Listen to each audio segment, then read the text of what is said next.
അസ്സലാമു അലൈക്കും വറഹ്മത്തുള്ളാഹി വബറകാതുഹു. മഴയില്ലാത്ത ഇടിമുഴക്കം സ്വപ്നം കണ്ടാൽ, നമ്മൾ കഴിഞ്ഞ വീഡിയോ പറഞ്ഞിരുന്നു, മഴയോടുകൂടെ ഇടിമുഴക്കവും മിന്നലും സ്വപ്നം കണ്ടാൽ എന്താണ് സംഭവിക്കുക, അതിൻ്റെ വ്യാഖ്യാനം എന്താണ് എന്നുള്ളത് കഴിഞ്ഞ വീഡിയോയിൽ നമ്മൾ പറഞ്ഞിട്ടുണ്ടായിരുന്നു. ഇത് മഴയില്ലാത്ത ഇടിമുഴക്കമാണ്. മഴയില്ലാത്ത ഇടിമുഴക്കം സ്വപ്നം കണ്ടാൽ, അല്ലാതെ മഴയോടും മിന്നോടും കൂടെയുള്ള ഇടിയല്ല. അങ്ങനെയുള്ള സ്വപ്നത്തെക്കുറിച്ച് മഹാനായ നാബിൽസി ഇമാം തൻ്റെ കിതാബിൽ 212 പേജിൽ പറയുന്നു. മഴയില്ലാത്ത ഇടി ഒരാൾ സ്വപ്നത്തിൽ കണ്ടാൽ അതിൻ്റെ വ്യാഖ്യാനം ഭയം എന്നാണ്.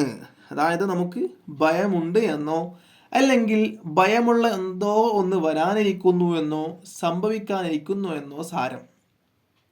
അതായത് നമുക്കെന്തോ ഭയം ഓൾറെഡി ഉണ്ട്, അല്ലെങ്കിൽ എന്തെങ്കിലും പേടിപ്പെടുത്തുന്ന എന്തെങ്കിലും, ഭയപ്പെടുത്തുന്ന എന്തെങ്കിലും ഇനി വരാനിരിക്കുന്നുണ്ട് എന്നൊക്കെയാണ് ഇതിൻ്റെ സാരം. ഭരണാധികാരിയുടെ അടുക്കൽ നിന്നുമുള്ള ഭയം എന്നും ഒരു വ്യാഖ്യാനമുണ്ട്. അപ്പോൾ ഇടി നാം സ്വപ്നം കണ്ടാൽ, അതും മഴയോടുകൂടെയല്ലാത്ത ഇടിമുഴക്കം, അതിൻ്റെ വ്യാഖ്യാനം നല്ലൊരു വ്യാഖ്യാനമല്ല.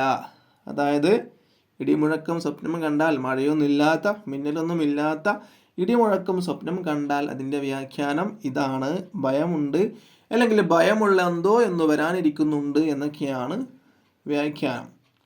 വീഡിയോ ഇഷ്ടപ്പെട്ടാൽ ലൈക്ക് ചെയ്യുക, ഷെയർ ചെയ്യുക. ഇതുപോലുള്ള വീഡിയോസിന് വേണ്ടി ചാനൽ സബ്സ്ക്രൈബ് ചെയ്യുക.